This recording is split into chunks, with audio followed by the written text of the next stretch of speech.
quelqu'un est en Christ, nous sommes une nouvelle créature. Et aujourd'hui, j'aimerais vous parler du papillon. Avant que cela devienne un papillon, ça s'appelle comment? Une chenille. Alors, on va commencer par l'étape d'une chenille. La chenille, je pense qu'ici, connaissant mon assemblée, aucune fille, aucune jeune fille, je parle des filles, mais voire même les garçons, aucune fille va laisser traîner une chenille sur sa main ou sa jambe. Les cheveux encore pire. Amen? Et pourtant, quand le papillon vient, ah, il est joli, ah, c'est joli, ah, c'est joli. La même bête.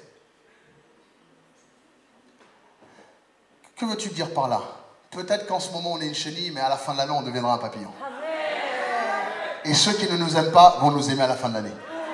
Parce que le processus commence maintenant. Vous savez où je vais aller alors? Ok. 2 Corinthiens nous dit, si quelqu'un est en Christ, il est une nouvelle créature. La même bête, la même personne, mais simplement nouveau. Quelque chose se passe. La chenille commence sa vie en étant quelque chose que tout le monde rejette. La chenille est un animal qui commence sa vie dans un état de perpétuelle dégradation. Perpétuel rampant, en traînant par terre, en ayant de la boue. Donc s'il marche sur de la boue, il ressort avec la boue. S'il marche sur la poussière ou du blanc ou du rouge, de la peinture, quel que soit ce qui est autour de lui, cette chenille va automatiquement s'en mettre sur tout son corps. La chenille représente l'état perpétuel de la dégradation, du fait qu'on doit galérer. On doit galérer pour aller quelque part. Vous avez déjà vu une chenille courir? Ni moi. C'est comme ça. Ça met 20 ans pour aller dans un coin. C'est là comme ça. Et puis ça traîne quelque chose. Qui comprend? Et la chenille, elle est là. Et puis c'est rempli de je ne sais pas quoi. Et tu te dis, mais cette bête, elle est immonde. Qui veut que je lui offre des chenilles demain? C'est immonde. On prend... je n'ai jamais vu des photographes prendre des photos de chenilles. Vous savez où je veux aller, on dit. Vous savez où je vais aller. 2014, l'année des miracles. Et cette chenille, pour sa transformation, a besoin d'un miracle divin. Cette chenille a besoin d'un miracle, littéralement, pour changer d'un état à l'autre. Cette chenille représente, et cette bête que Dieu a mise sur terre, est une bête qui, aujourd'hui, j'espère, vous parlera. Nous, en tant qu'humains, nous sommes conditionnés à changer. Nous sommes conditionnés à la transformation. Nous sommes nés pour changer. Rappelez-vous, quand nous naissons, nous sortons du ventre de notre mère et puis on regarde, on commence à... On regarde et puis c'est bizarre parce que pendant 9 mois qu'on a existé, on était dans le ventre de notre mère, on entendait ce genre de bruit. Les gens qui rendaient visite et puis quand tu as faim, tu tapes le ventre et puis c'est dire « Hey, nourris-moi ». Donc nous savons que nous sommes nés au changement. Une fois qu'on est, en naissant, on sort et puis soudainement nous observons des choses qui sont différentes. Pendant 9 mois, l'enfant dans le ventre a le hiccups. Ok, il entend, il a le sens du toucher, il sait tout ça et c'est son monde. Quand tu mets la musique, généralement l'enfant commence à danser dans le ventre. Pour ceux qui ne savaient pas. Donc quand il naît, soudainement l'enfant va avoir des têtes qu'il n'a jamais vues. Surtout quand tu vas à l'hôpital. Qu'est-ce qu'il est beau l'enfant! Qu'est-ce qu'il ressemble à sa maman? What? Qu'est-ce qui m'arrive? Le changement. C'est quoi sa tête? Et il va voir pendant toute la journée, il vient juste de sortir du ventre de sa mère pendant 9 mois à voir personne. Soudainement on lui montre des têtes. Et des têtes de différents... Des grosses, des petites, des têtes, des cheveux, des vrais, des faux. Des cheveux coiffés, pas coiffés. Ensuite, il va commencer à développer son sens du smell. Les parfums, les différents parfums qui vont venir. Et il est là comme ça. Et l'enfant va voir les gens toujours d'un point de vue couché. L'enfant naît avec, et tout le monde, l'humanité naît avec 2 peurs. 2 peurs seulement. 2 peurs. Et pourtant, aujourd'hui, nous en avons tellement de craintes et de peurs dans nos vies. La première peur que l'enfant naît avec, c'est la peur du vide. Parce que pendant 9 mois, il est coincé, il a toutes les parois pour lui. Et quand tu le mets dans un berceau et que c'est comme ça, l'enfant va pleurer. Parce qu'il tourne, il se sent trop ouvert, il y a trop d'espace. Dans ce petit berceau-là, il y a trop d'espace. Donc généralement, il faut le tuck in. Il faut lui mettre un truc à côté, le mettre dans un coin, mettre un petit lit. Hein, les mamans, vous faites ça aussi, j'espère, les bons mamans. Vous mettez une petite serviette sur le côté pour qu'il ne roule pas et il sait qu'il est bien coincé. Et quand tu coinces l'enfant comme ça, il va dormir tranquille. Donc si ton bébé pleure tout le temps, maintenant je te dis pourquoi. Et la deuxième chose que l'enfant a peur, c'est de tomber. Cette sensation, il ne l'a jamais eu. Alors j'adore quand tu prends un bébé. Alors qu'est-ce que... L'enfant. Et tu vois l'enfant qui a vu ça. Les yeux qui écarquillent, les doigts de pied qui... Et tu es là, tu joues et lui il rigole, mais il rigole pas parce qu'il est heureux. Il est en train de se dire, moi, je vais mourir. Tout monte. Et toi, tu es là. Et qu'est-ce qu'il est beau? Plus haut, il est beau. Et tu penses qu'il rigole parce qu'il est heureux? Non, il rigole de peur. C'est ce qu'on appelle le rire jaune. Et comme il te voit rire en faisant ça, lui aussi le fait. Si tu pleureras en faisant ça, il le fera aussi. Fais le test. Prends un enfant, l'enfant va dire, il va répéter ce que tu fais. De peur. Et ensuite, l'enfant va commencer à ramper. Et de son état de rampement, c'est un nouveau mot, mais dans l'EDN, un état de rampement, soudainement, il va essayer de marcher. L'enfant, une fois qu'il grandit, qu'il a l'habitude de te voir debout, quand tu le couches, il pleure, il ne veut plus. C'est pour ça que la nuit, il pleure. Il a l'habitude de voir maintenant, quand il voyait tout le monde couché comme ça, maintenant il se relève et il te voit droit comme tout le monde. Et quand tu le reposes à coucher, il pleurniche. Le changement. Il y a un instant interne qui nous dit qu'on a besoin de manger. L'instant interne qui nous dit de boire. Jusqu'à ce que cette transformation se fait. Donc quand il est né, l'enfant va avoir faim tous les 3 heures. Tous les 3 heures? Toutes les 3 heures. Yeah, there we go. Toutes les 3 heures, cette envie de boire et de manger est en lui parce qu'il a besoin de changer. Il a besoin de grandir. Donc, on va retourner à la chenille. Dans cet état naturellement de la chenille, lui aussi, soudainement, pendant sa vie, va chercher quelque part et il ne sait pas, mais soudainement la chenille va regarder dans une direction. Et cette chose interne en lui va lui dire de construire un cocon. Vous ne vous êtes jamais demandé... C'est vrai, la nature, j'aime beaucoup la nature. Cette chenille va monter, va galérer, va monter quelque part, et cet instant en lui va lui dire, tu vas bâtir et construire ce cocon. Il n'en a jamais vu auparavant. Il ne sait même pas comment on le construit, mais au moment précis, au moment nécessaire, il sait qu'il faut rentrer quelque part et s'enfermer. N'est-ce pas nous, quand on traverse un moment difficile? N'est-ce pas on sait où aller s'enfermer? Dans la prière. Se mettre dans un coin de processus pour se refaire. Se mettre à part. Cette chenille réalise qu'il faut qu'il se mette à part. Traîner avec les potes, cela ne servira à rien. Une chenille qui traîne constamment avec ses potes ne sera jamais transformée. Et pourtant, cette chenille, c'est inné en lui. Une chenille, innée en elle. Et nous avons l'option de changer. Et je suis là pour te dire qu'aujourd'hui, le Seigneur te dit et te donne l'option de changer ce matin. Je ne sais pas comment a été ton année 2013. Mais en 2014, le Seigneur te dit que toi qui es en Christ, tu es une nouvelle créature. Et les choses anciennes doivent être passées, terminées. Et toute chose doit devenir nouvelle. Et quand il dit toute chose, c'est vraiment toute chose, dans ta façon de faire, dans ta façon d'agir, dans ta façon de parler, dans ta façon de te comporter. Toute chose doit changer. Et encore une fois, je ne te parle pas de devenir religieux. La religion n'a jamais rien fait pour l'homme. Au contraire, la diviser, se faire de l'argent sur le dos, faire tuer l'autre, s'insulter, se croire meilleur. La religion ne fait que diviser l'homme. La religion, c'est l'homme qui essaye de plaire à Dieu. Et nous avons tous une idée de comment plaire à Dieu. Comment peux-tu me dire que les hindous qui vont et qui se plantent dans le sol et qui regardent le soleil jusqu'au coucher jusqu'à devenir aveugles, ne penses-tu pas qu'ils essayent de plaire à ce Dieu pour avoir la possibilité de renaître? Le catholique qui porte une croix sur le dos et qui marche à genoux dans toute la rue, je ne sais pas pourquoi, ne penses-tu pas qu'il essaye de plaire à son Dieu? Le musulman qui vient et qui jeûne et qui se fouette, je ne sais pas, il y a tellement de... La religion, c'est tous ces hommes et ces femmes qui, d'une façon ou d'une autre, essayent de plaire à Dieu, d'une façon ou d'une autre. De la manière qu'ils peuvent. Ils vont tout faire, essayer. Et Dieu a vu que la religion ne servait à... Donc il a décidé de venir et de descendre. Et d'envoyer son Fils unique. À travers son Fils, il est venu.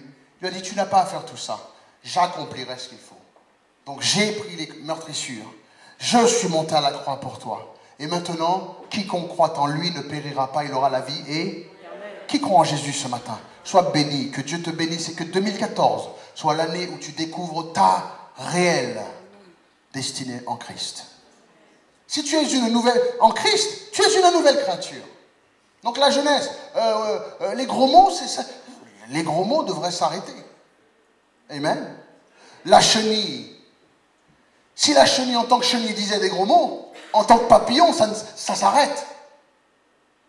Ouais, mais tu sais, c'est dans le milieu où je suis. Je pense qu'en tant que chrétien, tu es plus fort que ce milieu qui t'influence. Ouais, mais c'est les potes, t'as vu. J'espère que tu seras un modèle pour ces potes. Parce que si ces potes continuent à dire leurs gros mots, c'est parce que toi, ils ne sont pas chrétiens. Toi, tu as fait ce choix de choisir Christ, d'avoir une espérance, un espoir interne. D'avoir en fait, comme un ordinateur, un logiciel en plus qui doit te faire fonctionner un petit peu plus vite. Tu ne peux pas me dire que tu vas ralentir comme eux. En tant que chrétiens, nous devons savoir une chose. Quand nous naissons sur Terre, nous naissons avec le disque dur vierge. C'est nos parents qui inculquent pas mal de choses dans nos vies. Par contre, la méchanceté, on a ça en nous. C'est inné. Tu apprends à tes enfants à se battre? Qui a appris à ses enfants à... Nous savons que ces enfants sont nés. La méchanceté, c'est en eux. Nous devons apprendre à nos enfants à partager. Non, on ne fait pas ça. Donc, la nature des parents, c'est pas de montrer aux enfants comment faire le mal. Amen? C'est inné. Les parents, c'est de montrer aux enfants comment faire le... Spirituellement, pareil. Spirituellement, c'est pareil. Quand on vient à Christ, nous naissons, mais nous avons une certaine habitude, une disposition, une prédisposition à faire les choses qui ne sont pas correctes. En tant que père spirituel, en tant qu'église ou en tant que du Seigneur, nous sommes là pour te dire, pardonne quelqu'un. Ah mais il m'a fait du mal. Comme si on disait à nos enfants, partage avec ton petit frère. Ah non, partage. Non, je veux pas. Là, tu sors le gâteau, tu fais, bon, personne ne l'aura. Qui a déjà fait ça? C'est difficile, les enfants, de partager. Partager. J'estime que le partage dans la vie d'un enfant est synonyme au pardon. De partager la grâce que Dieu t'a fait. De lui partager cet amour. De lui dire non, je te pardonne. Donc, cet enfant va naître et va chercher à connaître sa place et sa destinée. Nous sommes nés pour changer. Tu es né pour changer. Et nous avons cette option. Les gens qui viennent à Christ faillissent à ce changement et n'arrivent pas à entamer ce processus parce que la plupart des gens qui viennent à Christ, qui prennent leur baptême, pensent que du jour au lendemain, tout disparaît et on devient une nouvelle créature. Qui pensait ça? Qui a pensé que tu deviens chrétien et boum, c'est fini? Là, tu vas flotter, tu vas citer les versets bibliques comme pas possible. Tu dis maintenant je suis chrétien, le pasteur a dit nous sommes une nouvelle créature. Amen? Donc tu as cru que tu es rentré dans l'eau, tu es ressorti et oh yeah, je suis une nouvelle créature. Et en rentrant chez toi, tu t'énerves sur la route. Tu as cru que l'énervement était parti. Tu as cru que l'orgueil est parti. Tu as cru que waouh, la méchanceté est partie. Mais tu te dis, et après tu réalises que tu es toujours orgueilleuse. Tu réalises que tu es toujours méchante, mais tu dis, mais qu'est-ce qui se passe? Est-ce que je ne suis pas vraiment sauvé? Qui a passé ce moment-là? N'aie pas peur, lève la main. Est-ce qu'il n'y a pas eu ce changement dans la vie? Mais qu'est-ce qui se passe? C'est un processus que tu as omis de comprendre. Et nous allons parler de ce processus aujourd'hui. Cette chenille nous représente tous ici ce matin. Le Seigneur nous aime et veut qu'on change. Deuxième verset, Ésaïe 64. Verset 6. Nous avons un verset qui dit, et vous pouvez noter pour ceux qui notent et redemander la liste des versets bibliques. Nous allons lire beaucoup la Bible pour comprendre ce processus de changement. Ésaïe chapitre 64, verset 6. Alors le verset nous dit, nous sommes tous comme des impurs. Nous sommes tous sur terre comme des impurs. Et toute notre justice est comme un vêtement souillé. Nous sommes tous flétris comme une feuille, et nos crimes nous emportent comme le vent. C'est toi et moi. Nous sommes tous souillés par les choses que nous avons fait. dans le passé, nous avons menti, nous avons triché, pour nous couvrir ou pour aider un autre. Ce qui est plus difficile, c'est de mentir pour quelqu'un qu'on aime. Amen.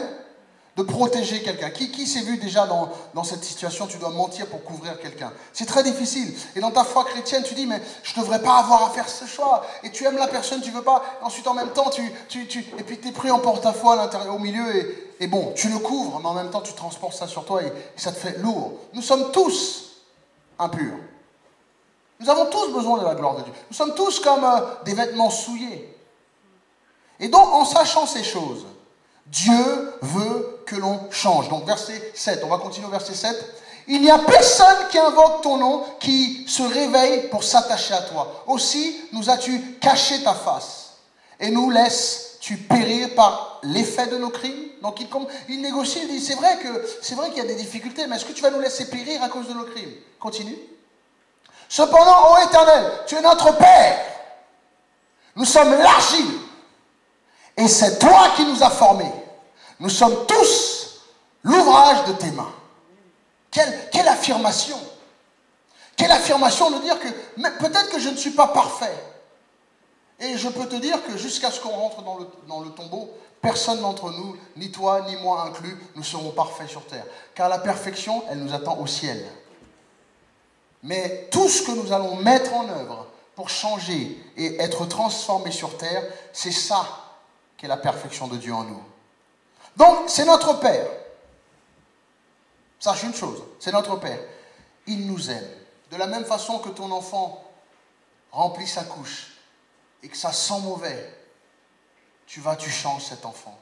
Tu ne jettes pas l'enfant avec la couche, non? C'est ça? L'enfant, même s'il a vomi, il t'en a mis partout. Moi, mon premier, je t'ai dit, il me doit trop de choses. Il venait de naître, 15 jours plus tard, j'ai voulu me la jouer à la papa qui change les couches, mon doigt a touché.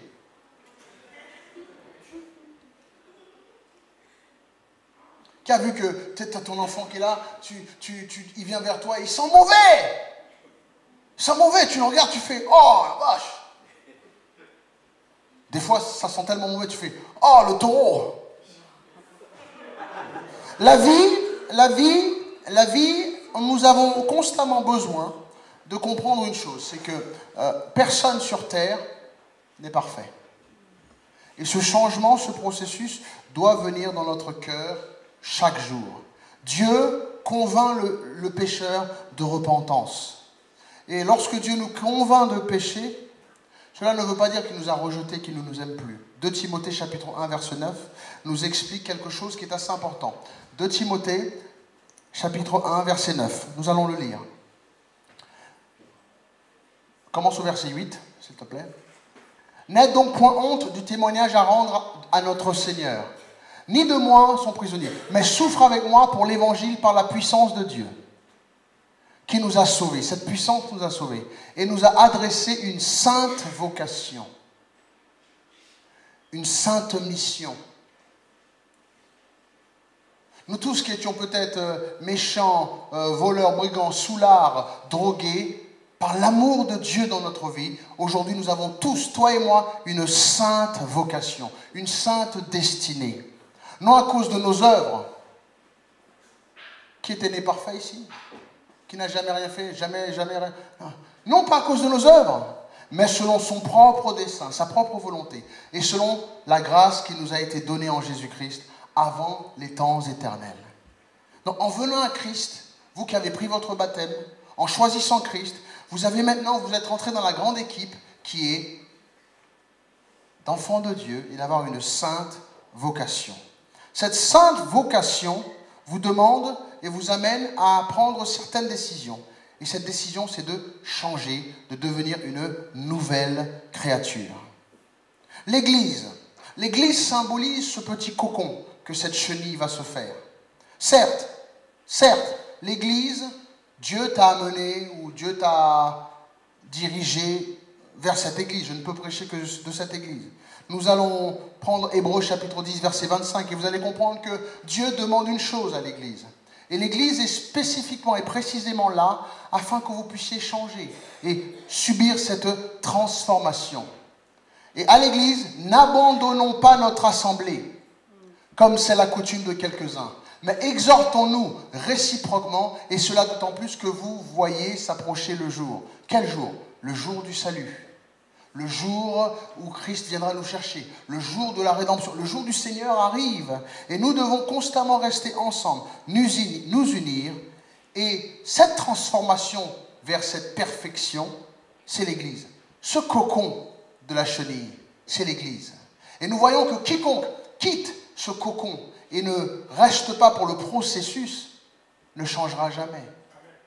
Et une chenille qui ne se met pas en cocon meurt immédiatement par ce processus-là. Sans le changement, cette chenille meurt. Et si tu prends une chenille, tu la mets dans une boîte simple, elle va de toute façon automatiquement se mettre dans un cocon. Parce que c'est nécessaire. Qui apprécie l'exemple de la chenille? Okay. Je continue par vous expliquer. Ta vie, aujourd'hui, pour certains ou d'autres qui ont pris leur baptême récemment ou cette année, tu prends énormément de temps à accomplir quelque chose. Parce que tu es encore en état de chenille. Tu traînes encore. Pour aller à l'église, tu traînes encore. Tu traînes les pattes. Pour lire la Bible, tu es comme ça. Ah, il faut lire la Bible. Pour avancer, tu es comme ça. Tu es en état de chenille. Et ce processus de venir à l'église, de te mettre dans un cocon, de rentrer chez toi, et de te dire que 2014 sera l'année de mon cocon. L'année de la transformation de Dieu dans ma vie. L'année où Dieu fera des miracles dans ma vie, parce que je sais que l'état où je suis, ce n'est pas l'état final que Dieu veut pour moi. Qui le sait, ça? Moi-même, je change. Je ne suis pas le même homme qui est devant vous qui était l'année dernière. J'ai changé. Les épreuves m'ont changé. Les choses... Je ne vois jamais des défaites dans ma vie. Je vois toujours des leçons. Je vois toujours des leçons. Des leçons dans ma vie. Et une situation qui se passe dans notre vie, il ne faut pas tout de suite baisser les bras. Je vais vous donner un exemple d'effet papillon. Qui a déjà entendu l'effet papillon au niveau naturel? On dit souvent qu'un papillon qui bat de l'aile en Chine peut créer un typhon en Afrique. Qui a entendu ça? L'effet papillon. Est-ce que c'est réel? Est-ce que c'est véridique? Je ne sais pas. Mais par contre, je vais te raconter une histoire véridique.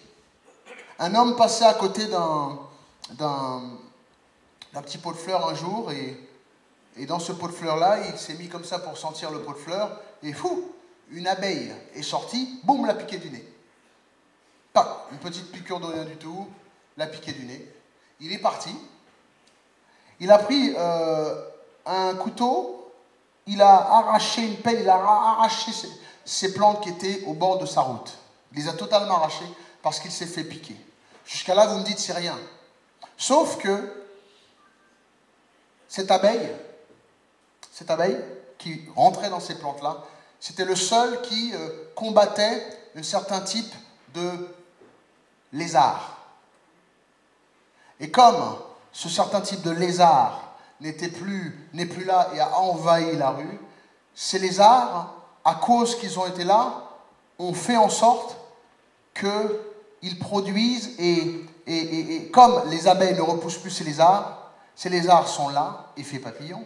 Ces lézards grandissent, et malheureusement, ces lézards-là, c'était les seuls qui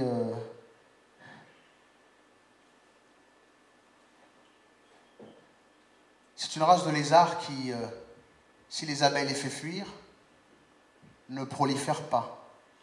S'il n'y a plus d'abeilles, eux, ils vont proliférer. Les abeilles ont commencé à être partout dans la ville. On me dira, ça suffit, c'est tout. Non, ça ne s'est pas arrêté là. Effet papillon. C'est les lézards qui traînent partout, qui traînent partout. Un jour, il y a eu une représentation d'un monsieur, excusez-moi, qui voulait être maire de la ville. Et pendant qu'il était là en train de parler, un lézard est venu, un lézard l'a mordu. Sauf que cet homme était allergique à ce lézard. Cet homme est mort. Mais le problème qu'il y a, ce n'est pas vraiment cet homme. Cet homme était pro-vie. Et il s'était inscrit sur la liste dans sa ville. Il était contre l'avortement. Il était pro-vie. Mais comme maintenant il est mort, le pro-avortement a pris place. Et dans ce pro-avortement qui a pris place, dans la ville, le taux d'avortement s'est élevé, a doublé, a triplé. Et dans ces enfants qui ont été avortés, il y a eu des hommes de Dieu et des femmes de Dieu dedans. Pasteur, qu'est-ce que tu veux dire? Parce qu'une abeille a piqué un homme, des hommes de Dieu meurent. Des enfants de Dieu, des futurs Moïse décèdent. C'est ce qu'on appelle l'effet papillon. Parce que quelqu'un t'a dit non, ou quelqu'un t'a repris une fois, tu as passé toute l'année 2013 à haïr cette personne ou à être contre cette personne, à fabriquer toutes sortes de choses, l'effet papillon qui a déglingué beaucoup plus dans ta vie que tu ne le penses. Une action qui est mal placée, cafouille et détruit une vie. Une mauvaise décision. Les jeunes, on est contents, heureux d'entendre les fiançailles de Kevin et de Charlotte qui se sont demandés en mariage. Mais la jeunesse, une mauvaise décision, te marier avec la mauvaise personne, flinguera ta vie. Détruira ta destinée. Fais attention. Fais attention.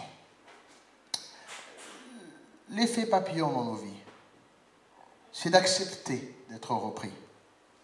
D'accepter qu'à l'Église, nous avons ce changement qui s'opère en nous. La transformation ne vient qu'après être rentré dans le cocon. Je n'ai jamais vu, et ni vous, vous n'avez jamais rencontré une chenille en phase de transformation dehors. Il faut que cette chenille rentre dans ce cocon pour qu'il y ait cette transformation. Et bien nous, c'est pareil, nous ne pouvons pas espérer que Dieu commence une transformation avec nous si nous ne sommes pas accrochés à un lieu, si nous ne sommes pas accrochés et être prêts à être transformés par Dieu.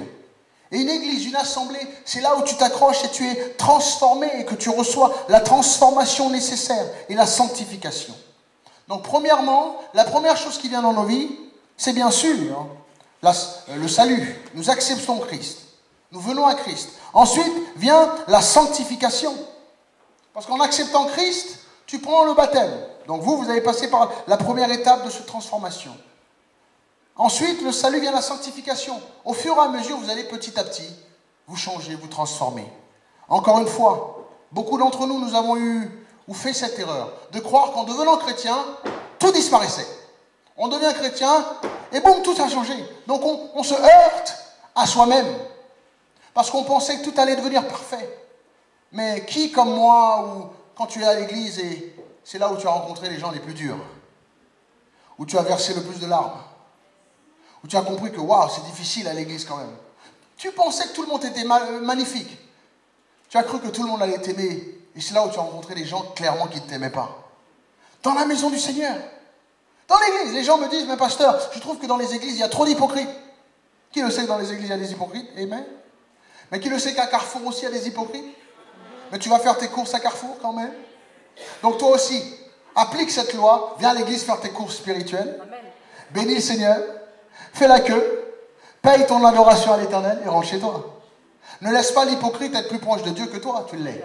Si tu n'es pas hypocrite. Alors j'adore les gens qui me disent, mais pasteur, il y a tellement d'hypocrites dans les églises. Je leur dis, oui, mais est-ce que tu achètes du pain? Oui. Tu vas dans la boulangerie? Savais-tu que le monsieur qui te sert le pain est un hypocrite? Donc tu manges le pain d'un hypocrite. C'est pour vous dire que nous sommes tous dans un état différent de changement. Et une fois que tu rentres dans ce cocon qui est l'église, certains chrétiens sont plus avancés dans leur transformation que d'autres. Amen? Certains, la transformation a commencé. Ils commencent à sortir la tête. D'autres, c'est 6 mois. D'autres, c'est 5 ans. D'autres, c'est 3 ans. La transformation et le processus prend du temps. La sanctification, qui est de nous purifier et de nous rendre saints, a pris place. Et cette transformation commence au moment précis où tu mets les pieds à l'église. J'ai vu une vidéo. Je pense qu'elle est superbe cette vidéo, c'est Bérénice. J'ai vu 2013 et 2014. Tout à l'heure, tu vas me faire une grosse accolade pour cette vidéo. Parce qu'elle a créé cette vidéo en disant, voilà ce que j'étais avant, et maintenant voilà ce que je suis. Les jeunes, vous aimez ça? Ça, c'est extraordinaire, ça. Différent de tant d'autres, j'irai pas là. Mais c'était magnifique et je trouve que ça, il faudrait qu'on poste sur EDN Radical, sur votre site de jeunesse et vraiment lui donner la possibilité de... Parce que c'est un changement énorme. Le processus a commencé. Et peut-être que Bérénice, ce qu'elle a fait, c'est qu'elle a tissé sa toile dans un coin. Tu viens à l'église, Julie, elle a regardé un coin, elle a dit, ce coin-là, c'est bon. Elle tisse sa toile là parce que ensuite, il faut qu'elle y aille. Mais même quand tu es à l'église et tu tisses ta toile pour monter, pour t'accrocher, sache une chose. C'est un processus qui prend du temps, le changement. Nous sommes à l'église, nous sommes tous différents. Nous avons tous un état de processus avancé, ou plus avancé ou moins avancé que l'autre. Et si tu vois un chrétien qui peut-être n'est pas aussi sanctifié que toi, donne-lui du temps et prie pour lui. Aide-le ou aide-la à se transformer. Oui, mais à l'église, nous voyons des jeunes qui viennent, ils ont encore des boucles d'oreilles. Est-ce que c'est bien? Non, mais je n'ai pas dit que c'est bien. Ouais, mais ils viennent et puis ils ont encore des manières... Oui, d'accord. Ouais, mais ils viennent et puis le pantalon, il est là. Il arrive là. Et quand ça court comme ça. Ouais, d'accord. Mais ils viennent d'arriver. Et c'est un processus. Et au fur et à mesure qu'ils viennent, le pantalon remontera. Amen. Et dis-leur, il n'y a pas de souci, ils sont là. Ne les critique pas. Ouais, mais il vient, il a un afro. Ouais, il vient, il se coupe les cheveux bizarrement. Ouais, et la religion va faire fuir toute cette jeunesse. Et c'est pour ça que dans les églises, les jeunes n'arrivent pas à s'accrocher à Dieu. Parce qu'ils veulent, ça fait 22 ans qu'ils ont vécu dans le monde. Vous comprenez? Ça fait 22 ans que leurs amis, leurs potes de galère, ce sont les gens du monde. Amen. Et tu veux qu'ils quittent tout de suite, boum. Ah, ils sont baptisés. Ah, maintenant, il faut changer. Hein. Ils sont baptisés. Maintenant, ta vie doit radicalement changer. Mais toi, ça fait 20 ans que tu es chrétien et ta bouche, elle est toujours pareille.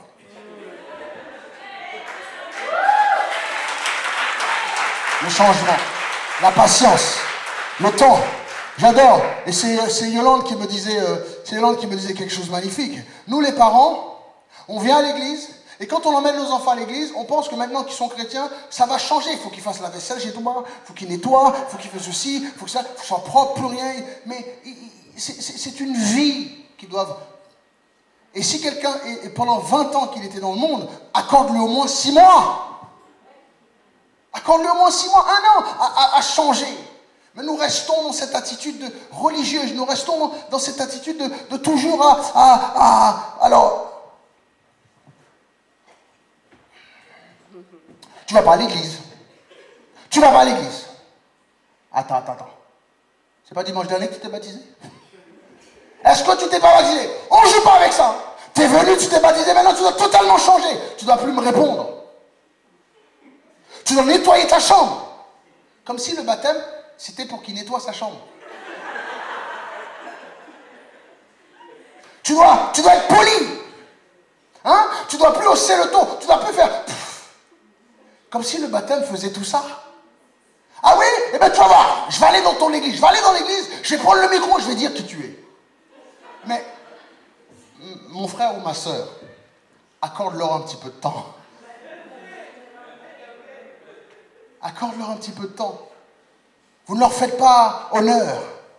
C'est difficile, c'est un choix immense. Ce choix-là, non seulement ils doivent l'assumer à l'église, même elle est bien aimée, mais ta vie chrétienne, je vais te dire, l'endroit le plus facile à assumer sa vie chrétienne, c'est bien l'église. Le plus difficile, c'est dehors. Nous avons des musulmans qui se sont baptisés. Tu veux me dire qu'il faut qu'il aille à Barbès dire Allah Akbar, pas bon, Jésus-Christ est vivant. Tu veux qu'il aille dire ça à Barbès? Tu veux qu'il aille à Château-Rouge, prendre le Coran, faire non, c'est pas bon, Jésus-Christ, Sidna Issa est meilleur. Pourquoi toi tu le fais pas déjà? Toi va faire d'abord, on suit après. Amen. On estime que nous établissons des critères de temps. Les gens me ramènent leur mari et me disent, pasteur, si jamais il pouvait devenir chrétien, une fois qu'il devient chrétien, tu râles parce qu'il est trop à l'église. Tu me ramènes tes enfants, oh j'aimerais tellement qu'ils viennent à l'église, oh, il est dehors, il a tellement de talent. Maintenant ils sont constamment à l'église et tu m'insultes. C'est quoi cette secte là? L'église c'est de 10h à midi. Il est 14h, l'enfant il est encore à l'église. C'est pas une église ça. J'entends constamment les gens me dire, pasteur, c'est pas possible que les gens traînent et aiment l'église comme ça. Et je suis en train de leur dire, vous savez pourquoi? C'est qu'ils ne sont pas rentrés dans une religion, ils sont rentrés dans une relation avec Dieu. Et l'église, Dieu nous fait grâce de nous donner un petit avant-goût du ciel. Donc quand on est ensemble, on ne voit pas le temps passer. Et quand il faut partir, on pleure. Ma soeur, ça va? Mais il y a réunion demain. Hein? Mais on reste encore. J'adore voir les gens. On reste encore. Au revoir, on s'en va, d'accord. Ils sortent d'en haut, ils se mettent en bas, ils parlent. Bon, faut qu'on y va, hein. Pour certains qui sont mariés, le mari il est dans la voiture. Vroom, vroom, vroom, vroom, vroom, vroom. Chérie, rentre. Là, ça va me déposer. Et encore, voilà. On voit souvent ça, le mari dans la voiture l'attend ou la femme dans la voiture l'attend. Vroom, vroom, vroom. Félix, il a compris l'astuce. Il rentre dans la voiture, il dort. Il ferme les vitres, il dort, il dit, quand elle vient, on ira. Mais là, c'est un Shannon. Tout, hein, t'as appris. Shannon, on est là. Et quand on quitte en bas, on commence à passer devant le couloir en bas, on va s'arrêter là encore pour discuter. 1 heure s'écoule. On avait dit qu'on allait rentrer à 16h. Hein. Il est déjà 17h. 17h, est arrivé juste devant la porte de sortie, on commence à discuter et il est 18h30. Et puis après, le pasteur, il descend. Ah, le pasteur descend. J'arrive. Vous êtes encore là? Ouais, pasteur, ça va, j'ai une question. 21h30, j'ai commandé pizza, on mange. Dès que je descends en bas, 21h, on commande pizza. Le gars là-bas, il sait, il fait 20 pizzas, on est assis. On rentre chez nous, il est minuit. Et les maris m'appellent. Allô? Le pasteur Joseph? Je voulais juste savoir si ma femme est là encore, à l'église. Pourquoi? Ben, il est 22h30 et elle n'est pas là. Je suis parti de l'église à 15h. Mon frère, elle n'est pas là, non? C'est juste pour voir leur réaction. Elle n'est pas là, hein? Ah bon? Elle m'a dit qu'elle est à l'église. Ah là, non, elle est partie à 15h30 juste derrière toi. Tu vois les maris qui commencent à paniquer. Non, non, mon frère, elle est là. C'est pour vous dire que quand vous venez à l'église et vous me ramenez vos enfants, vous me ramenez votre mari ou votre épouse, vous pensez que, en tant que pasteur, je leur mets une laisse au cou. Cette laisse-là, vous ne voulez même pas. C'est vous qui voulez avoir le contrôle de cette laisse. Va à gauche, va à droite. Maintenant, t'es chrétien, va à droite. Maintenant, t'es chrétien. C'est pas comme ça que ça marche. Quand ils viennent et que si le Seigneur leur met une laisse au cou, ils deviennent la propriété de Dieu. Et même moi, je n'ai pas. Combien d'enfants ici me disent que leurs parents leur disent c'est pas possible. À l'église, vous chantez trop. Vous aimez trop Dieu. Le mec, il est bizarre. Ils m'ont tout dit. Ils m'ont dit que j'étais psychologue, gourou. J'ai trop chamboulé leurs enfants. Le gars, il était drogué. Il était dans la drogue maintenant. 6 mois plus tard, le gars, il est costume, cravate. Il va à l'église. C'est pas possible. On a tout essayé. On a tabassé l'enfant. On a mutilé l'enfant. On a menacé l'enfant. On l'a mis dehors. On l'a repris. On a appelé la police pour l'enfant. Le mec, c'est même pas de notre famille, il a transformé, baptisé, le gars, il est en costard cravate, c'est pas possible. Il y a quelque chose qui ne va pas là-bas. Ça s'appelle la puissance de Dieu. Amen, amen, amen. Ça s'appelle l'amour divin. Ce processus de changement. La foi vient de ce que l'on et ce que l'on entend doit venir de la parole de Dieu. La crainte vient de ce que l'on entend aussi. Le doute vient de ce que l'on... Et moi, la foi vient de ce que l'on entend, et ce que j'entends, moi, ne vient pas de la télé. Ce que j'entends, moi, ne vient pas des médias. Ce que j'entends, moi, pour ma foi, vient de Dieu. Nous sommes transformés. Notre écoute doit changer. La façon qu'on étudie, qu'on prie. Et ce résultat extraordinaire, et je vais finir avec ça, c'est que l'aventure de la nouvelle vie en Christ que nous venons de commencer est un schéma et doit être un processus, certes qui prend du temps, mais un processus agréable. Premièrement, vous tous qui êtes baptisés dimanche dernier, pour vous tous qui êtes baptisés depuis un moment, ou qui va se baptiser, sachez une chose, que vous avez commencé un processus. Et je ne pense pas que ce soit Julie ou d'autres personnes qui ont pris leur baptême ici, Jean-Paul, ou qui puissent, la semaine d'après, descendre du cocon et dire « Je suis parfait en Christ. Et je suis devenu un papillon. » Mais par contre, je dois vous dire une histoire. Un jour, un papillon qui a commencé à se transformer, a commencé à sortir sa tête. Et en sortant de sa tête, il commençait à vouloir sortir et un enfant a dit « Ah, mais il a des difficultés à sortir, donc je vais l'ouvrir. » Il a pris un petit cutter, il a ouvert le cocon, il a ouvert pour le papillon. Malheureusement, en sortant, l'enfant a remarqué que la tête du papillon était dehors et que le corps en bas était tout gonflé. Les ailes étaient tout rikiki et tout le bas et l'arrière-train de ce papillon était énorme. Et ce papillon n'a jamais pu voler. Il s'est posé la question, mais pourquoi? Et le père est venu et a dit « Mon fils, Dans chaque processus de la vie, on a besoin de faire du forcing. Et ce papillon, en sortant de son cocon, doit pousser. C'est en poussant que ses ailes se forment. C'est en poussant pour essayer de passer par l'extrémité de ce petit cocon que tout le fluide qui a formé tout autour de lui, ces choses doivent s'éjecter à l'extérieur. Et en arrêtant ce processus, tu as arrêté le processus de sortie de ce fluide. Et tout le fluide lui reste en bas et jamais ce papillon ne volera. J'ai appris à travers cet exemple que pour vous tous qui êtes dans un cocon aujourd'hui, lorsque je vais commencer à voir votre tête sortir, je vais passer en tant que cultivateur, en tant qu'ouvrier du Seigneur. Je vais vous regarder avec un sourire. Tu vas me dire, pasteur, aide-moi. Je vais te dire, vas-y, pousse ma fille. Pousse mon fils. Parce que le processus de sortie du cocon, il n'y a que toi qui peux le faire. Le processus de sortir d'une coquille, il n'y a que l'animal qui peut le faire. Si tu l'aides, ces forces qu'il a besoin pour continuer ne se créent pas. Alors aujourd'hui, si tu as mis des années, des semaines, des mois, des années à aller de point A à point B, sache que dans ce processus où tu es venu à l'église, sache que maintenant, tu es dans un processus de changement. S'il te fallait 4, 5, 6 ans pour faire un projet, 7, 8 ans pour trouver un travail, pour déménager, pour changer, j'y arrive pas, tu baisses les bras, ceci, cela. Sache que tu es en train d'être dans un changement, un processus de changement, et que la chenille va se transformer en papillon. Le papillon, c'est l'un des animaux les plus beaux. Tellement de peintures, de fleurs, voire de faux papillons créés. On en met dans notre tête, on fait des tatouages de papillons, on en met dans les habits, dans les rideaux. J'aime bien quand on va chez les gens, il y a des petits papillons. Par exemple, ici, on peut mettre des petits papillons qui volent. C'est en clips, c'est en barrette, qui comprend? Le papillon, c'est l'animal où tout le monde aime, qui représente la grâce, la beauté, les couleurs, la vie, la liberté. Le papillon, c'est magnifique. Rappelle-toi, si je vais le faire tout à l'heure, j'ai un lot en bas. Je vais prendre une chenille, je vais la mettre sur ton nez. Je vais la mettre sur ta main. Tu vas faire ah! Et je mets un papillon. Ah, c'est beau. La même bête. Juste qu'il est passé par un processus de changement.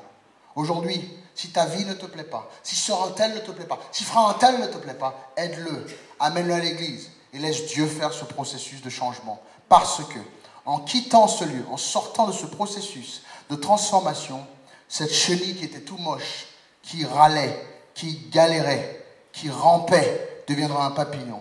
Alors le papillon n'a plus à ramper. Avant, il mettait 3 heures pour arriver quelque part. Là, c'est en 3 minutes. Il mettait tant d'efforts pour passer de point A à point B. Et maintenant, en quelques coups d'aile, il y arrive. En fait, la vie chrétienne que Dieu veut pour toi est pour t'améliorer à tout point. Tu es la même personne, mais tu es une nouvelle créature. Nous, en Jésus-Christ, nous sommes devenus une nouvelle créature. Romains chapitre 6, verset 4, et je vais finir. Romains chapitre 6, verset 4. Qui nous dit, nous avons donc été ensevelis. Pour ceux qui ont pris leur baptême, et vous tous qui êtes chrétiens, qui avez pris leur baptême, nous avons été ensevelis, enterrés avec lui, par le baptême en sa mort, afin que comme Christ est ressuscité des morts, par la gloire du Père, de même nous aussi, nous marchions en nouveauté de vie. Nous sommes une nouvelle créature. Alors certes, celui qu'on appelait brigand, s'appelle plus brigand, s'appelle frère untel. Celui qui s'appelait méchante, ou maquerelle, ou ceci, cela, a changé de nom. Celui qui s'appelle alcoolique maintenant, non, il n'est plus alcoolique, c'est frère untel. La même personne, mais qui est rentrée dans un processus de changement. Et nos vies ont été transformées. Luc chapitre 15, verset 7. Je donne ces quelques versets et je vais finir. Luc chapitre 15, verset 7. C'est assez important. De même, je vous le dis, il y aura plus de joie dans le ciel pour un seul pécheur qui se répand que pour 99 justes qui n'ont pas besoin de repentance. Donc le fait que le baptême s'est accompli hier et le fait que quelqu'un dans l'église se repent, le fait qu'un frère ou une sœur vient et dit « je te demande pardon », les mots les plus difficiles à dire pour l'orgueil ou l'orgueilleux. Ah, je connais les orgueilleux et les orgueilleux et les orgueilleuses. C'est que vous ne voulez pas demander pardon. Et votre pardon, il est toujours saupoudré de sucre glacé. Oui, pardon. Mais ton intérieur, c'est pareil. Et pourtant, il y a de la joie dans le ciel pour un pécheur qui se repentit. Et là, j'utilise cet exemple à double tranchant. Non seulement que lorsqu'ils viennent à Christ et se repentent, ils deviennent chrétiens, il y a de la joie dans le ciel. Mais, pour toi qui es ici ce matin, toi qui es assis et peut-être que tu as des choses dans ton cœur qui ne vont pas, il y aura de la joie tout à l'heure dans le ciel si tu te repentis. Il y aura plus de joie pour toi qui se repentis tout à l'heure que 99 dans la salle qui n'ont rien à se reprocher. Alors réfléchis. Ce processus de transformation. Et si tu te sens encore à l'état de chenille, sache ma fille, sache mon fils qu'il y a une étape qui t'attend. Et cette étape, c'est le papillon. Alors je vais te poser la question. Et je veux que vous vous regardiez dans la salle. Qui veut rester à l'état de chenille? Levez la main. Qui aspire à devenir ce papillon que Dieu voit en nous? Ce talent caché, cette beauté en nous. Ce changement en nous qui nous amènera à voler de nos propres ailes, à être transformés. Les bien-aimés, on a eu une vie dure. Ne faites rien pour que quelqu'un de l'église quitte l'église. Ne faites rien. Ne soyez aucun obstacle à quelqu'un qui essaie de cheminer pour venir à Christ. Ne soyez pas odieux, outrageux, méchants. Les anciens, soutenez les jeunes filles, les jeunes garçons. Formez-les. Essayez de les pousser vraiment à s'accrocher à Dieu. Ne les insultez pas. Ne les faites pas quitter ce processus de changement avant l'heure. Il y a des chrétiens, on va prendre l'exemple de la chenille, il y a des cocons qui sont ouverts et ils ont juste la tête de papillon, mais tout le corps est resté chenille. Et ça ne vole pas, ça. Il y en a qui sont nés, ils n'ont pas d'ailes pour voler parce que le processus, ils sont sortis trop tôt. Il y en a, pendant le changement, ils ont abandonné. Mais je bénis le Seigneur qu'en 2014, vous qui êtes sous le son de ma voix, vous volerez de vos propres ailes. Vous serez parfaitement formés. Et ce miracle que nous attendons, ce miracle, ce changement, cette beauté que nous attendons, parce qu'on en a marre qu'on nous appelle chenille. On en a marre qu'on nous dise qu'on n'y réussira pas. Des fois, ces mauvais mots qui viennent en nous, c'est nos propres parents, nos mères, nos pères qui nous balancent qu'on n'est pas bien, on ne réussira pas. C'est eux. Il y en a des fois, ils sont contents que tu te baptises, et 3 jours, 4 jours, 5 jours plus tard, ils te repoussent à la colère, ils te poussent à prendre de mauvaises décisions, et tu as envie de baisser les bras. Et tu te dis, mais c'est quoi ça? Je me suis baptisé, j'ai pris le chemin du changement. Et certes, quand on prend le chemin du changement, on va se faire insulter. Nos amis se moquent de nous. Nos parents peuvent se moquer de nous. Baptême, chrétien, la religion, c'est rien. La religion, c'est l'opium du peuple, ça. La religion, t'es sûr? Tu vas te faire arnaquer. Et on entend tellement de choses. Mais écoute-moi bien, je vais te dire une chose. Tu te fais arnaquer en regardant M6 Boutique, ma soeur. T'as acheté leur appareil Abdo Plus? T'as eu plus d'abdos? T'as fait ça une fois? C'est trop dur. Plié sous le lit. Qui a acheté leur pilule? Tu vois, le gars, il a fait, oui, avant, j'étais comme ça. Et maintenant, j'ai pris le shake au chocolat. J'ai pris un truc, et puis maintenant, je suis comme ça. Tu fais, allô? Envoie 4 shakes. 4. Tu reçois, tu fais, tu prends. Je vous vois. Tous les Nouvel An, vous faites du sport. J'adore. Les salles de sport sont remplies au Nouvel An. 3 mois plus tard, c'est vide. Parce qu'il faut de l'effort pour changer. J'adore quand on va dans les salles de sport. Nouvel An, je l'ai perdu. Et t'es là comme ça.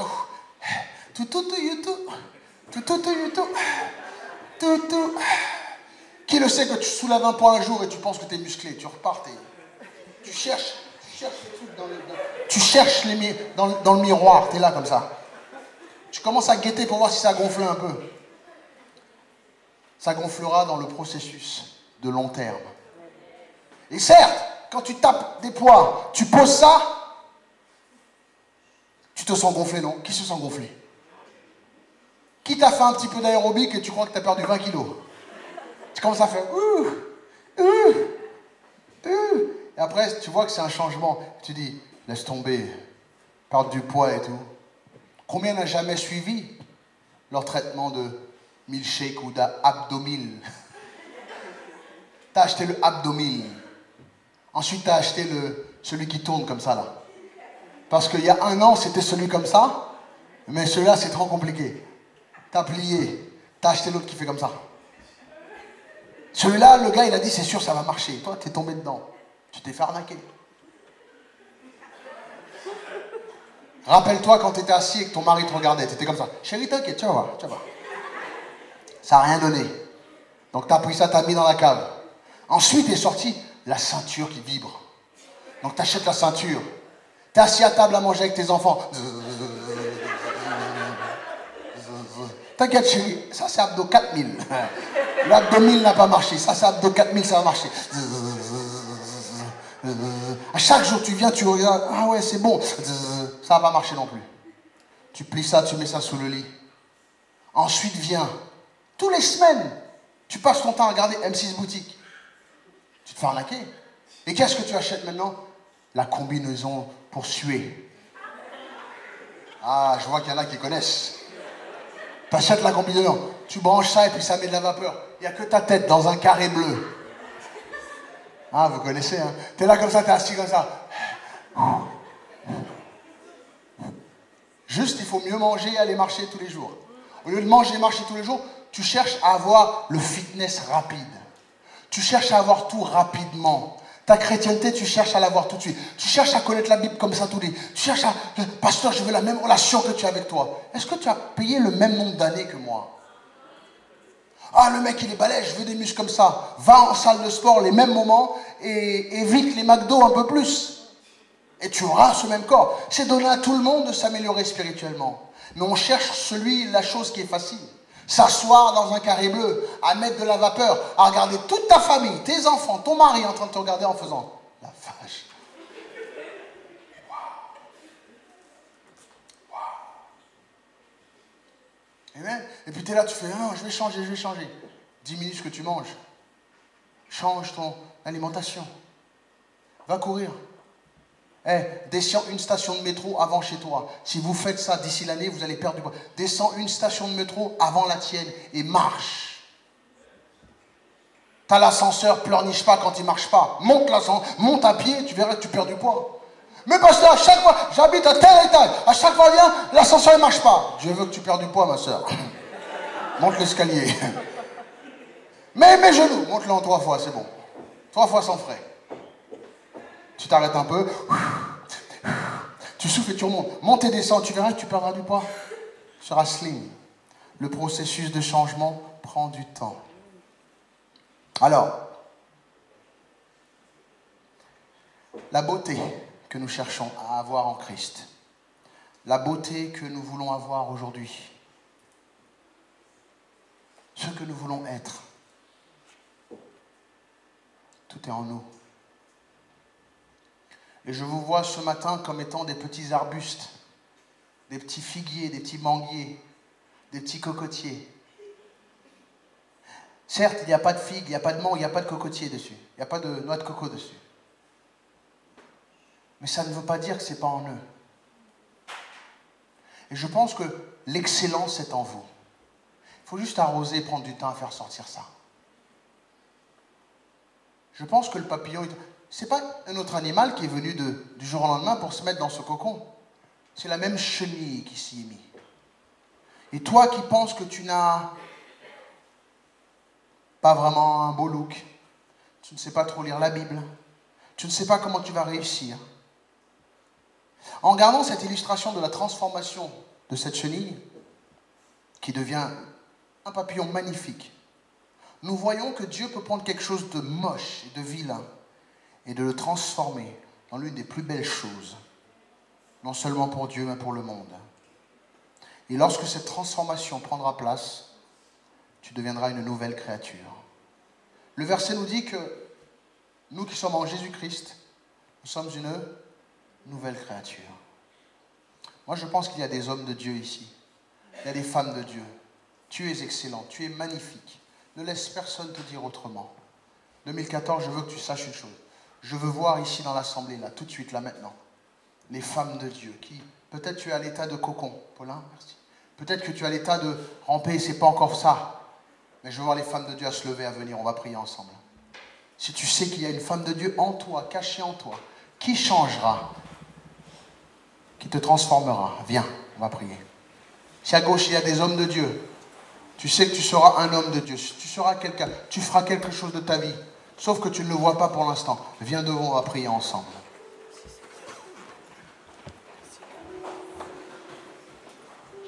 Voilà, viens. Viens te présenter devant les Seigneurs en disant, Éternel,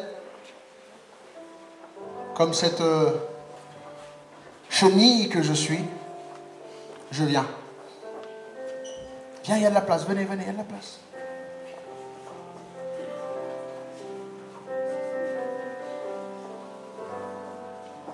Viens. Viens. Dis-lui que 2014, ça sera l'année où je changerai. Viens. Holy, holy, holy is the Lord God Almighty. And is to come. Viens, viens, viens, viens. Il y a de la place.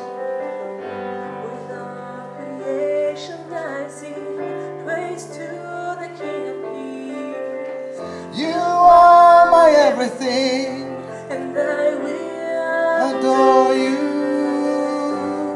Viens, viens, viens.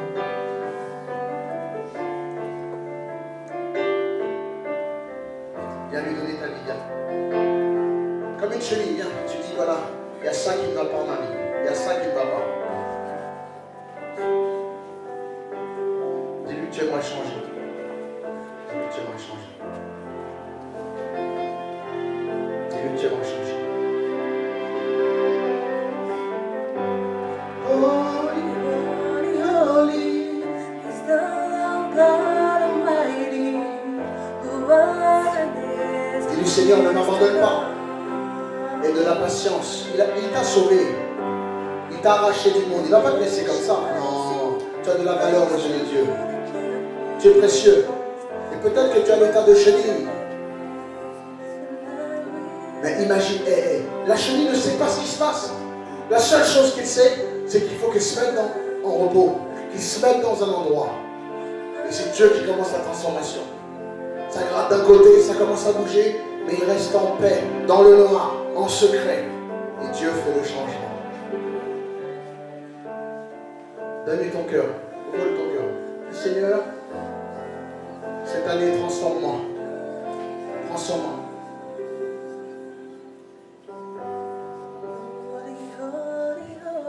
Dis-lui de me changer.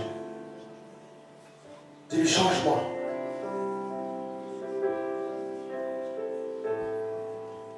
Dis-lui de te changer.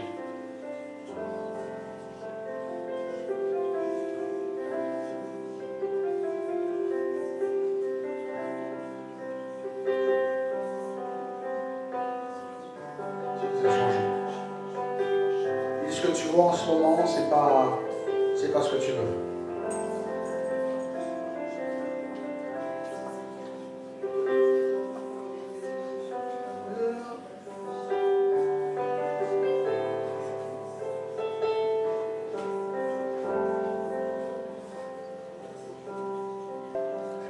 Comment? Dis-lui. Dis-lui ce que tu traverses. Dis-lui ce que tu traverses. Et peut-être que tout ce problème que tu as, c'est Dieu qui est en train de te transformer.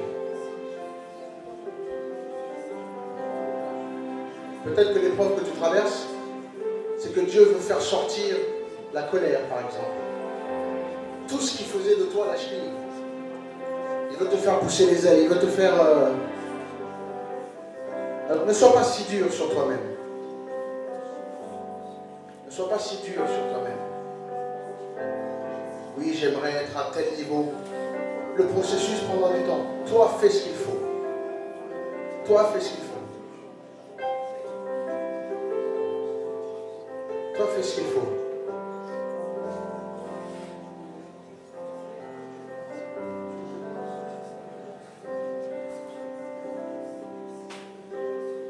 Imagine cette année. Imagine-toi voler cette année. Come on. Nous aurons des ailes, nous volerons comme l'aigle. Come on. L'aigle ne se met pas à terre comme les poules et pourra aller grignoter quelques vers de terre. Hein. Ce n'est pas notre destinée. Comment? On est en haut. On est en haut. Dieu destine qu'on puisse être en haut. L'avion ne reste pas dans le hangar, je t'assure. C'est mieux que l'avion soit dans les airs. 2014, c'est l'année où tu prends ton envol. Comment? Dis-lui, Seigneur, merci pour la transformation qui va se passer dans ma vie. Et dans cette transformation, peut-être qu'il va retirer quelques amis, il va retirer quelques personnes que tu connaissais, il va te faire déménager, il va te faire changer de groupe et accepte le changement, accepte cette transformation. Accepte cette transformation. Accepte la transformation. Accepte-la.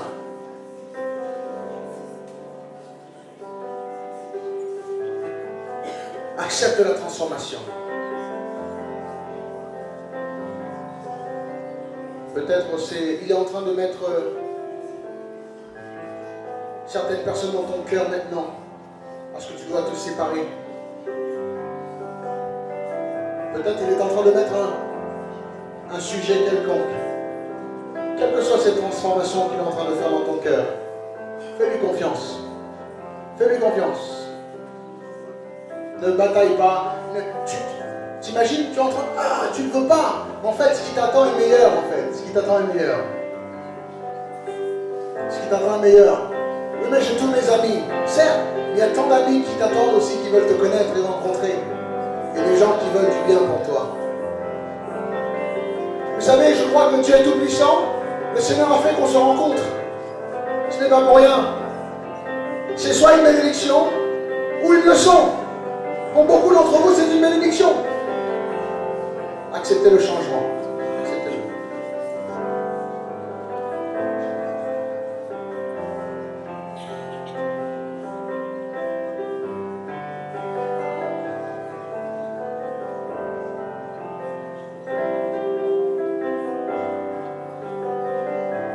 Tu es le seul qui voit couler mes larmes.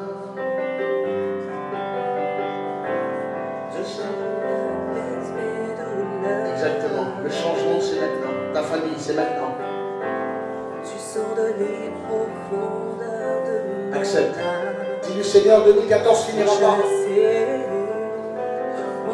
avant que je sois transformé. Si tu veux transformer de cette chenille et quitter cet état de chenille et devenir ce beau papillon que Dieu veut pour toi, lève tes mains et demande-lui, lève tes mains.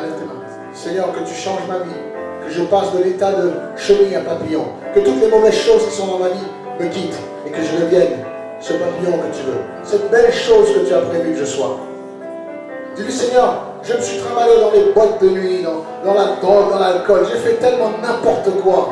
Aujourd'hui, je veux être une belle chose. Je veux devenir une belle chose. Je veux devenir une belle chose. Dis-lui, Seigneur, mon corps a été donné à droite, à gauche. Je ne m'en rappelle même plus, mais là, Seigneur, je veux que ma vie et mon corps t'appartiennent. Je veux devenir une personne, une femme meilleure, un homme meilleur. Les gens avant me voyaient me disaient, ah, c'était la reine de la fête, le roi de la fête, la drogue, ceci. Si tu voulais passer un bon temps, c'est avec toi. Mais non. Maintenant, si tu veux passer un bon moment dans le Seigneur, ça sera avec toi. Ta vie est destinée à être meilleure. Tu ne seras plus la risée de ce monde. Accepte ce changement. Accepte ce changement. Et si aujourd'hui, ce changement est difficile, mais il est possible. Ce qui est difficile à l'homme, c'est tout à fait possible à Dieu. Les miracles pour nous, ce n'est pas un miracle pour Dieu. Il t'a destiné, il t'a prédestiné à devenir enfant de Dieu, à devenir meilleur, à grandir. Tu es une belle chose. Accepte-le. Tu es une belle chose. Peut-être enfoui dans la forme d'un ver de terre. Mais aujourd'hui, tu le sais. Enfoui dans la forme d'une chenille. Enfoui. Maintenant, tu le sais. Maintenant, tu sais que tu es. Arrive à un moment dans le processus de transformation. Tu prendras ton envol. Il le fera. Il le fera. Cette transformation est là. Tu es le seul qui voit couler mes larmes. es seul qui voit mes douleurs. Tu sondes les profondeurs de mon âme. Devant toi, Je ne cache pas mes peurs.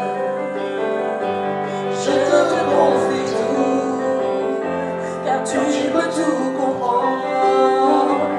Dans ce monde si rude, ton amour est si tendre.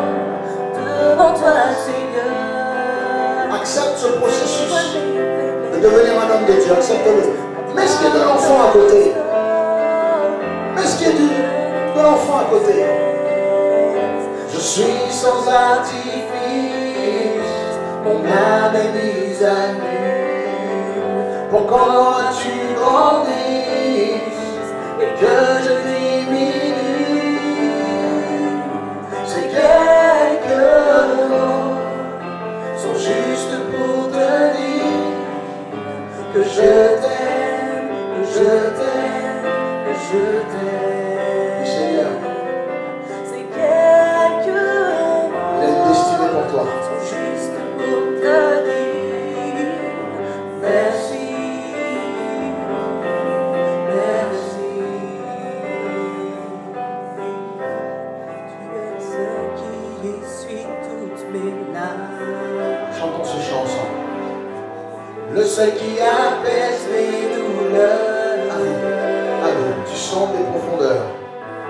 Tu sondes les profondeurs de mon âme pour chasser loin de moi mes peurs. Je te remercie car tu m'as fait confiance. Je me sens si fort Dans ta douce présence, tu m'as toujours gardé, toujours préservé.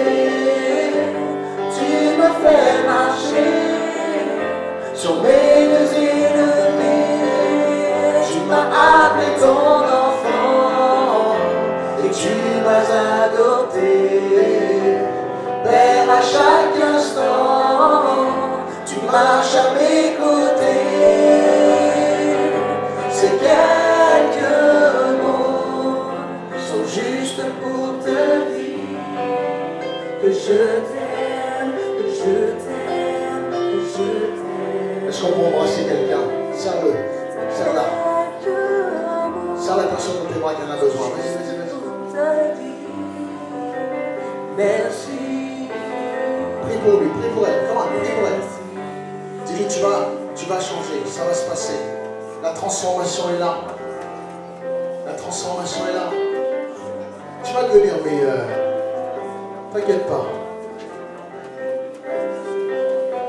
Tu deviendras meilleur, t'inquiète pas. Je ne l'ai jamais vu, mais je l'aime quand même.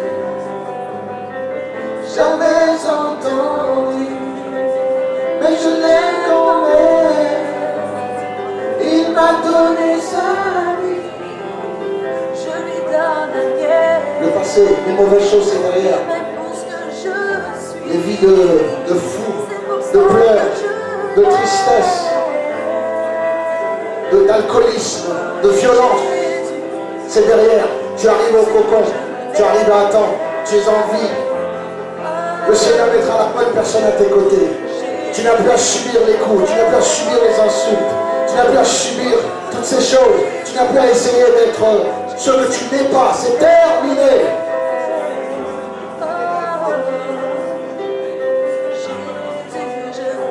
Je ne l'ai jamais vu, mais je l'aime quand même.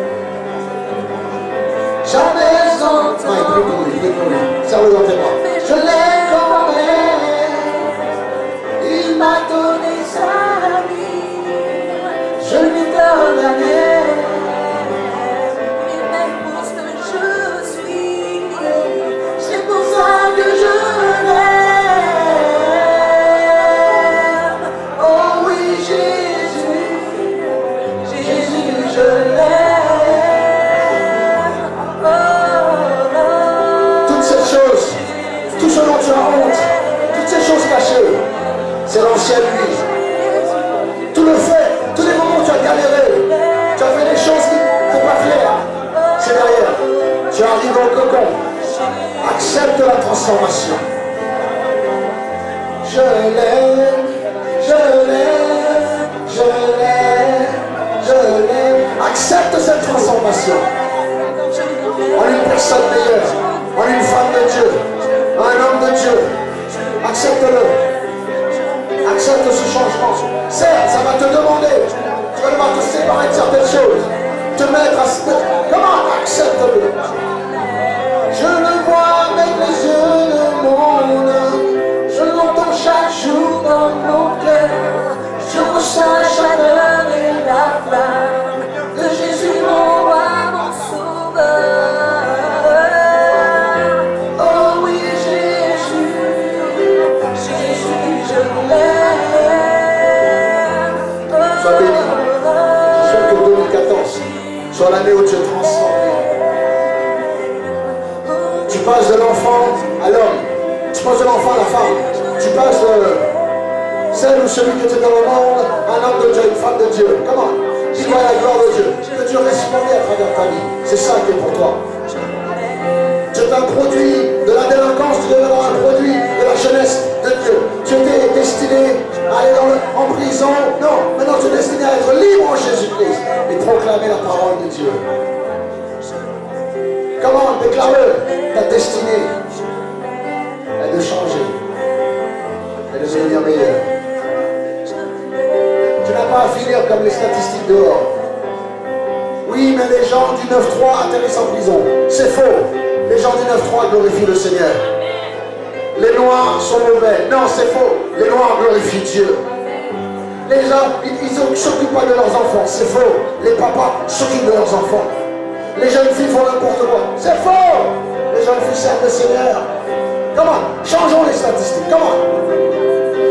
Non, déclare-le. Je ne serai pas une jeune fille qui aura un enfant comme ça dehors. Non. Et même si tu l'as eu, c'est déjà passé. Tu es dans le cocon. Maintenant, je serai une mère extraordinaire pour cet enfant que j'ai. Comment? Déclare-le. Je serai une maman. Je n'ai plus de honte. Je ne veux pas qu'on me voie avec un bébé dans la main et que je suis pas marié, que ça soit une honte. C'est fini. Je suis une femme de Dieu maintenant. C'était avant. Maintenant, je suis dans le processus de transformation. Ma vie sera transformée. J'accepte rien d'autre. Déclare-le. Seigneur, j'accepte rien d'autre. Je le vois avec les yeux de mon âme. Je l'entends chaque jour dans mon cœur. Je ressens la chaleur et la flamme de Jésus, mon roi, mon sauveur. J'ai besoin de 3-4 jeunes, quelques jeunes.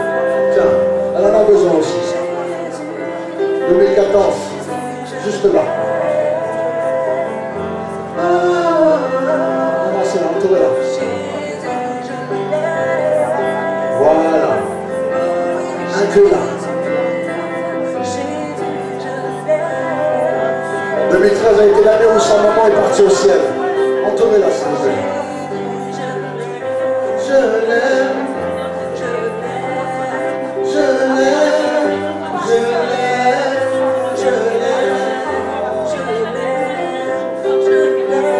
Alors les frères, est-ce que vous allez devenir des hommes de Dieu que Dieu veut que vous soyez? Amen. Fais voir tes mains, fais voir les mains. Déclare, je serai l'homme de Dieu que Dieu veut que je sois. Les femmes, vous êtes là? Vous allez être la femme de Dieu que Dieu veut que tu sois là-bas. Tu seras la femme de Dieu que Dieu veut que je sois. Amen. Déclare le Seigneur, merci pour le processus de changement. Merci. Merci. C'est un. Merci pour ce processus. Tiens, Corinne. Viens, embrasse-la. Prends-la dans tes bras. Prie pour elle. Voilà.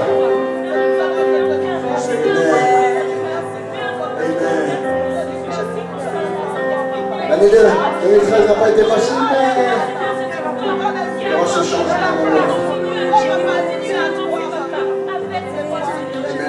Sois béni. Tu es belle. Tu es beau pour le Seigneur. Tu es parfait. Tu es parfait. Et pour tous ceux qui se sentent moches, qui ne se sentent pas belles, parce que c'est faux, tu es parfait. La beauté que Dieu a placée en toi est là. Laisse-le faire ce processus de changement dans ta vie. Tu sortiras de la chenille et tu deviendras le papillon que Dieu voit en toi. Moi, je vois la grâce en toi. Je vois la gloire. Je vois la beauté en toi. Je vois ce que Dieu t'a créé pour être. Et peut-être qu'au départ, tu es comme une chenille. Dieu t'avait déjà créé pour vouloir être ce beau papillon. Accepte-le. Ne t'arrête pas à ce niveau-là.